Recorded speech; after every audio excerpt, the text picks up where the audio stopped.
Hay una filosofía argentina, un pensamiento riguroso acerca del lugar del hombre en la sociedad.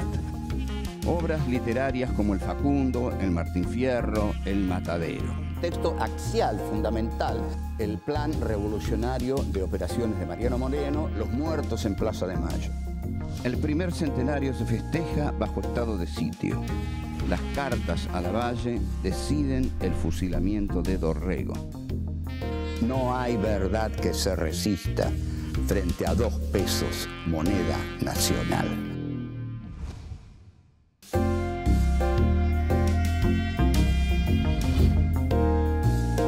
Encuentro 4. Cartas a Lavalle. 1. La espada sin cabeza. 2. La revolución, un juego de azar. 3. El poema conjetural de Borges. 4. Vencen los bárbaros.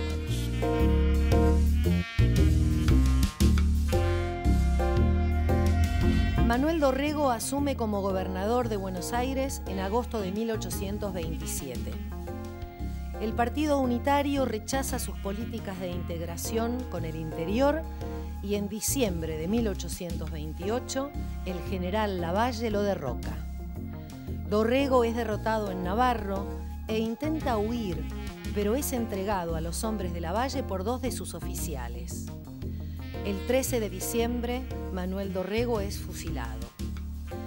En 1829, Juan Manuel de Rosas asume su primer gobierno presentándose como el vengador de Dorrego, y Lavalle se erige como el enemigo del régimen rosista.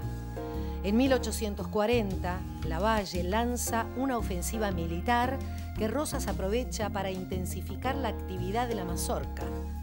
Son los llamados días del terror rosista. Lavalle se acerca a Buenos Aires, pero no avanza. Se retira hacia el norte y llega a Jujuy el 8 de octubre de 1840. Muere a las 6 de la mañana del día siguiente en un confuso episodio a mano de una partida de federales.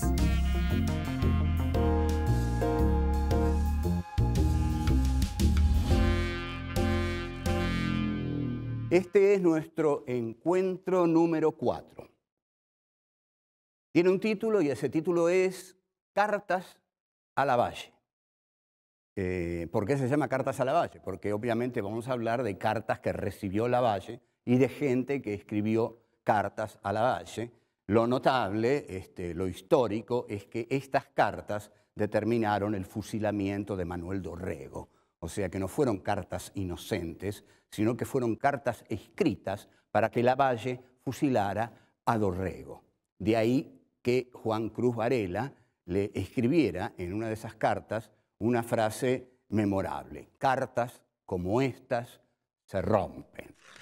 Bien, ¿por qué las cartas a Lavalle? Lavalle es el general que hace lo que no hace San Martín. Seguramente todos ustedes recuerdan una frase famosa de San Martín: jamás desenvainaré mi espada en luchas fratricidas. Es decir, que San Martín hizo la guerra contra los españoles y nunca intervino con el ejército libertador en las luchas intestinas entre federales y unitarios. Lavalle vuelve con las tropas del ejército libertador de la guerra con el Brasil y da el primer golpe de Estado de la historia argentina. Porque esa especie de historia oficial que se desarrolló, sobre todo a partir del gobierno de Alfonsín, que, digamos, los golpes de Estado empezaban con Uriburu derrocando a Irigoyen, no es así, no todo es como se dice. El primer golpe de Estado en la Argentina lo da el general Juan Lavalle contra el legítimo gobernador de la provincia de Buenos Aires, que era el coronel Manuel Dorrego. Dorrego era un hombre con simpatías por el federalismo y Lavalle es un hombre conquistado por los unitarios. Lavalle, entonces, pone el ejército libertador, atención a esto, pone el ejército libertador como policía interna.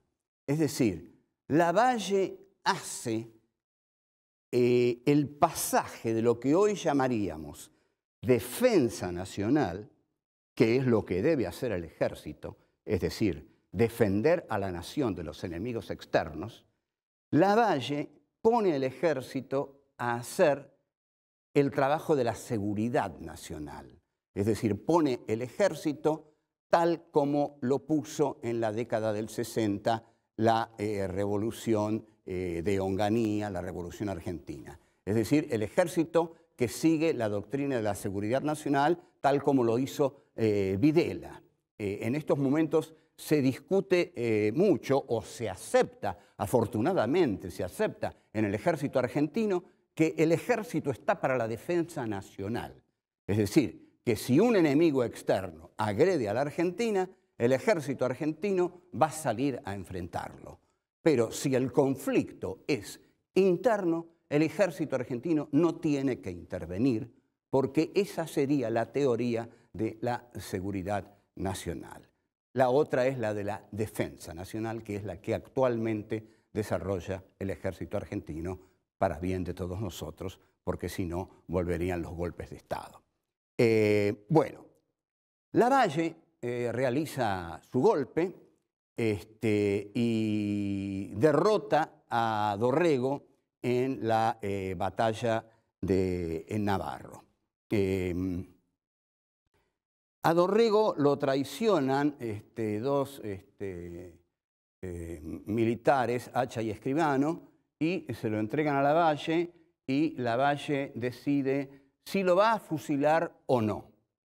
Ahí es donde Lavalle, a quien llaman el cóndor ciego y a quien califican de espada sin cabeza, comienza a recibir cartas de determinados dirigentes unitarios, prominentes dirigentes unitarios.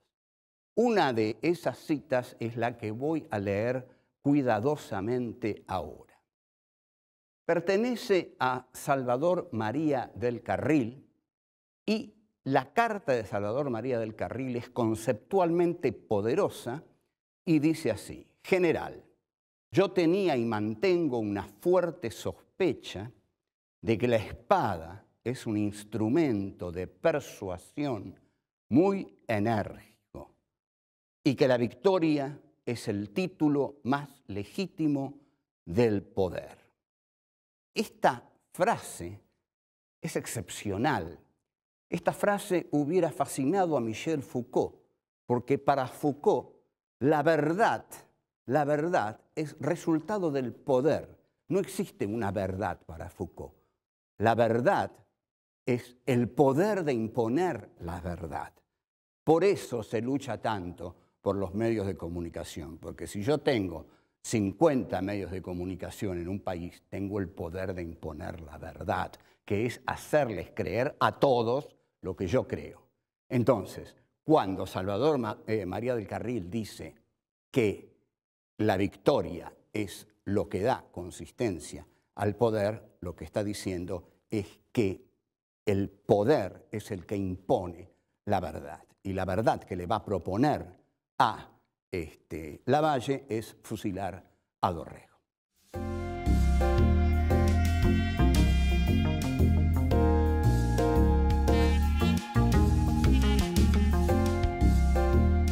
Esta carta de Salvador María del Carril que vimos tiene una fuerza excepcional. También la tienen las otras cartas, sobre todo la que le va a escribir un poeta unitario que va a terminar exiliándose en Montevideo, huyendo de Rosas, que es Juan Cruz Varela. Entonces, lo que le escribe Juan Cruz Varela, lo que Juan Cruz Varela le pide a Lavalle es que la sangre que se derramó en la batalla de Navarro tiene que ser vengada. O sea, lo que está pidiendo es una venganza por la sangre derramada. Nosotros podríamos hacer una historia de la Argentina siguiendo esta dialéctica, digamos así, de la sangre derramada. Se derrama la sangre y se pide derramar sangre para vengar la que se derramó.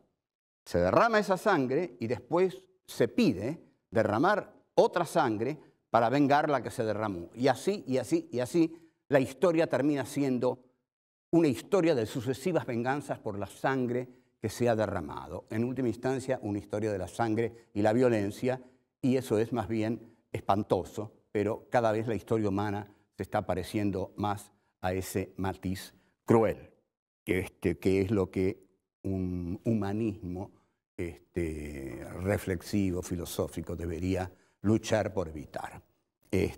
Ahora bien, lo que hace Juan Cruz Varela, él se da cuenta que eso no le conviene que se sepa. Mucha gente se da cuenta que hace cosas que no convienen que se sepan. Entonces Juan Cruz Varela, después de recomendarle a Lavalle que hay que vengar la sangre que se derramó en Navarro, es decir, usted, general Lavalle, derrame más sangre para vengar la que se derramó en Navarro, le dice, recuerde, cartas como estas se rompen, porque no quiere que esa carta trascienda. Lo notable es que estas cartas trascendieron. Después voy a decir mi tesis acerca de por qué trascendieron estas cartas. La otra carta, vamos a volver al otro personaje, es Salvador María del Carril, que es el personaje del cual ya leímos una carta, y que tiene tal precisión conceptual que esta carta es, digamos, un texto fundamental para reflexionar acerca de las revoluciones en la historia. Voy a leer la cita. La cita dice así, es la carta de Salvador María del Carril al general Juan Lavalle, y le dice: prescindamos del corazón en este caso. Es decir, prescindir del corazón es prescindir de los sentimientos. Prescindir de los sentimientos es tener el corazón frío y dispuesto para hacer lo que sea necesario. Lo que sea necesario. Bien, sigue la carta de Salvador María del Carril. Así, considere usted la suerte de Dorrego. Mire usted que este país se fatiga 18 años hace en revoluciones sin que una sola haya producido un escarmiento. En esto, Salvador María del Carril olvida el fusilamiento de Santiago de Liniers a manos de la Junta de Buenos Aires.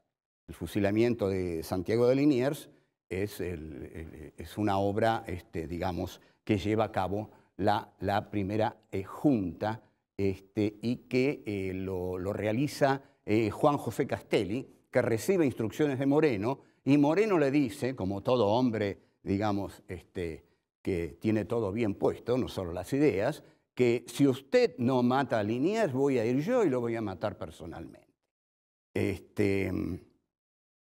La revolución, tal como la piensa Moreno, que la piensa al estilo jacobino, al estilo sangriento, se liga también del modo en que la piensa Engels en un texto muy famoso que se llama De la autoridad, en el cual Engels dice: no hay nada más autoritario que una revolución. Vuelvo a Del Carril, que cerca del final de su carta escribe un texto asombroso, excepcional y cruel. Una revolución es un juego de azar en el que se gana hasta la vida de los vencidos. Esta frase, como ustedes podrán ver, justifica todos los fusilamientos posteriores a cualquier revolución. Digamos, la revolución que hace Lavalle contra Dorrego, para Salvador María del Carril justifica el fusilamiento de Dorrego. La revolución del 55 contra Perón justifica el fusilamiento del general Juan Juan José Valle, y muchas otras revoluciones en la historia justifican el fusilamiento de los oponentes a la revolución. Los revolucionarios siempre consideran que tienen el deber y el derecho de fusilar a aquellos que se oponen a la revolución. Esto lo llevó a cabo como nadie la Revolución Francesa, pero luego lo realizaron también otras revoluciones. Pero ya vamos a hablar de ese tema largamente.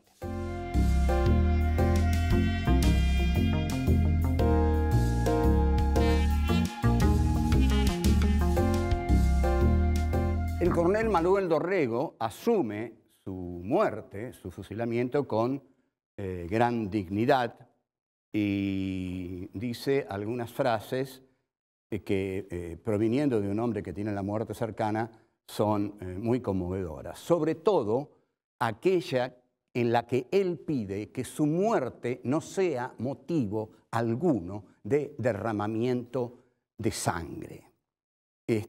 Dorrego es, por supuesto, víctima de la intolerancia. Esta dignidad en la muerte que tiene Dorrego, no solo la ha tenido Dorrego. Hay otros personajes en la historia argentina que fueron fusilados y murieron con serenidad y dignidad.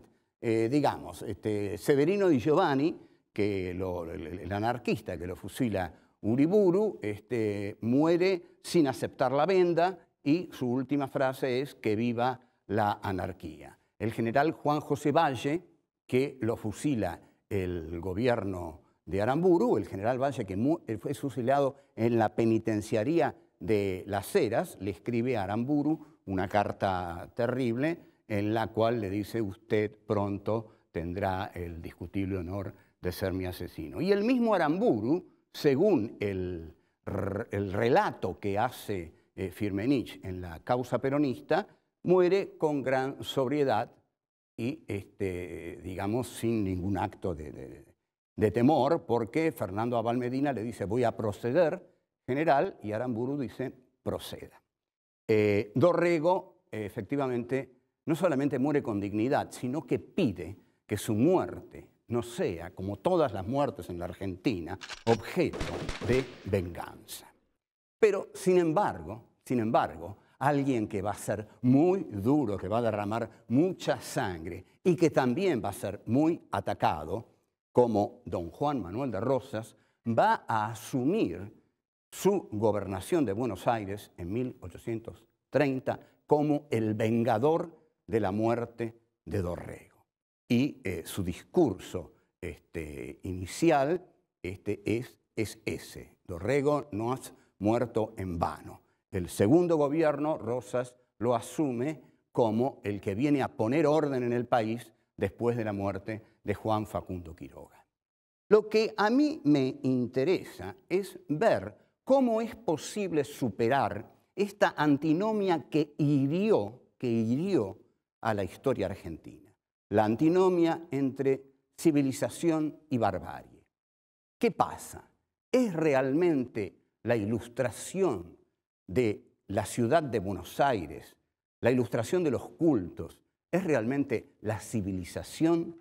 ¿Son realmente los que no pertenecen a la cultura, los que pertenecen a la base, los que pertenecen al pueblo, los, en última instancia, iletrados o que no tienen una cultura elevada, son la barbarie?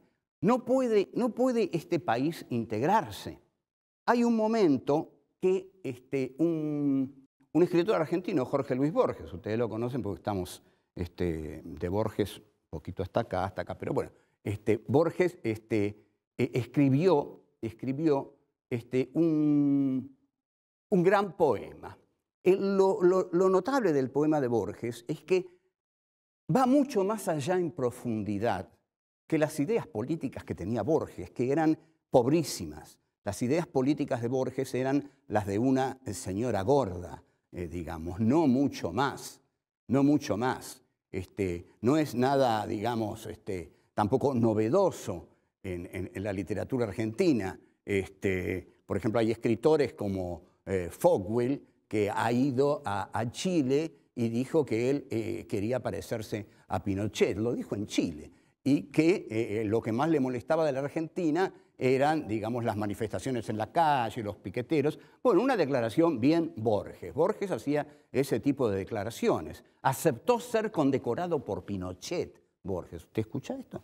Borges aceptó ser condecorado por Pinochet y cuando fue condecorado dijo, me honra ser condecorado por el general Pinochet porque Chile tiene la forma de una espada.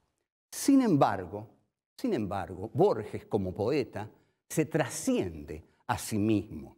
Es decir, cuando escribe un poema ya no es este tilingo oligárquico que larga parrafadas reaccionarias así gratuitamente. Porque el poema conjetural que Borges escribe en 1943, un mes después del golpe del 4 de junio de 1943, es decir, del golpe que lleva al peronismo al poder, el poema conjetural es uno de los textos más profundos de la historia argentina. Es uno de los textos que, con mayor hondura, intenta superar la antinomia civilización y barbarie. El esfuerzo de Borges está dado en este poema al asumir la figura de un letrado, a quien va a llamar un hombre de cánones y de latines, de un letrado que es muerto por la furia de la montonera del fraile Félix Aldao. Este poema conjetural lo vamos a analizar cuidadosamente de inmediato.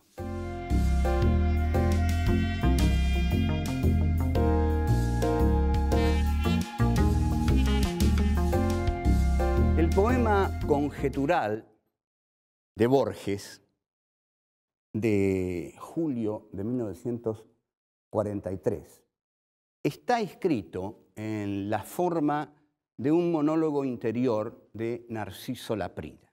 Narciso Laprida, ustedes recordarán, es el hombre que declaró la independencia de lo que Borges llama en su poema Nuestras crueles provincias, que va a ser el título de una muy buena novela de Héctor Tizón, buena como todas las que escribe Tizón.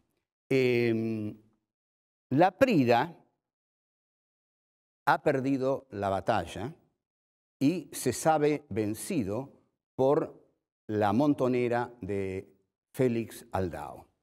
Laprida piensa, entonces, antes de morir, porque es un monólogo interior lo que escribe Borges, la batalla está perdida y la victoria es de los otros. Los bárbaros vencen, los gauchos vencen. Vamos a detenernos en esto. La victoria es de los otros, los bárbaros vencen. O sea que en el poema de Borges, Laprida lo primero que dice es que los bárbaros son los otros, tal como lo hemos venido analizando a lo largo del recorrido que venimos haciendo. Vencen los bárbaros, vencen los otros, vencen los gauchos. Los gauchos son los otros. ¿Qué pasa que en el siglo XIX no se puede integrar el gauchaje federal con la élite ilustrada de Buenos Aires? ¿Por qué hay una guerra civil a lo largo de todo el siglo XIX? Porque Laprida sigue reflexionando y dice, estoy huyendo por arrabales últimos, dice, hacia el sur. El sur es siempre en Borges el territorio de la barbarie.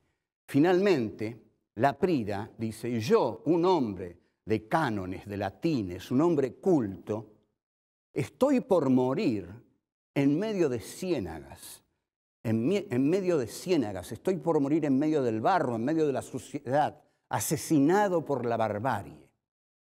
Y sin embargo, cuando Narciso de Laprida siente lo que él llama el íntimo puñal. Este es el mejor adjetivo para mí de toda la prosa de Borges. Borges, para mí, no se ha lucido siempre con sus adjetivos, en principio porque adjetiva demasiado. Pero el íntimo puñal, dice Laprida, ese íntimo puñal que penetra en su garganta es suyo, es suyo. Ese íntimo puñal le da su condición de sudamericano. Morir así, morir en campo abierto, morir en medio del estruendo de la batalla, morir a manos de la barbarie, hace de este civilizado un sudamericano, porque en esa muerte se conjugan civilización y barbarie, porque él ahí se da cuenta de que no es un europeo, que vive en este territorio que es Sudamérica, que es un territorio, digamos, de sonido y de furia, para usar la frase de Faulkner, ¿no? Es un territorio de estruendo, de sangre, de batallas, de contradicciones insolubles, pero sin embargo, cuando Laprida siente que ese cuchillo de la barbarie lo completa a él como sudamericano, porque él es a la vez un civilizado y un bárbaro, en ese momento la poética de Borges llega a su más alta expresión. Y ahí Laprida dice, yo encuentro aquí mi destino sudamericano. ¿Por qué? Porque un sudamericano no solamente es un hombre de letras, de cánones, de latines, es también un hombre que tiene que asumir la barbarie del territorio en el cual ha crecido. Y con esa barbarie tiene que dialogar, con esa barbarie tiene que enfrentarse y saber que es parte de él. No puede negarla como si fuera algo totalmente exótico, como si fuera lo otro, como si él fuera un europeo y todo aquello le fuera totalmente ajeno. La historia argentina pudo haber sido otra si los unitarios del siglo XIX hubieran aceptado que el país federal también eran ellos, que no había una barbarie como territorio del otro, sino que ese territorio no era el del otro, sino que debió ser el de todos. Pero el de todos, ¿no? Que quede claro, el de todos, el de los civilizados y el de los bárbaros, que deben unirse para delinear la cara de un país conciliado. Nunca vamos a conciliar este país si lo seguimos dividiendo entre civilizados cultos y bárbaros incultos. Entonces, lo que hace Buenos Aires es justamente lo contrario.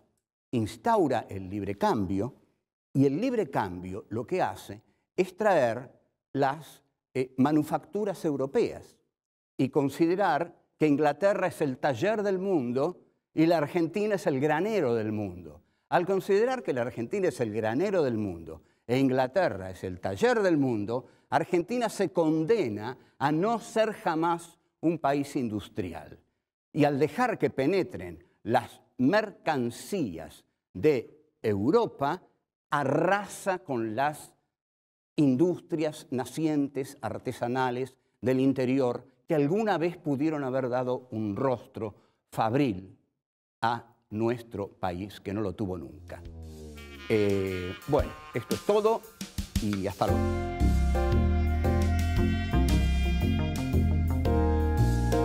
Lavalle da el primer golpe de Estado de la historia argentina.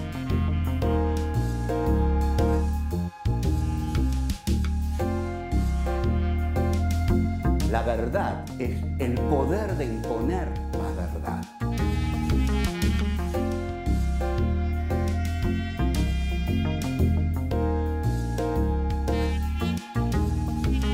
Prescindamos del corazón en este caso.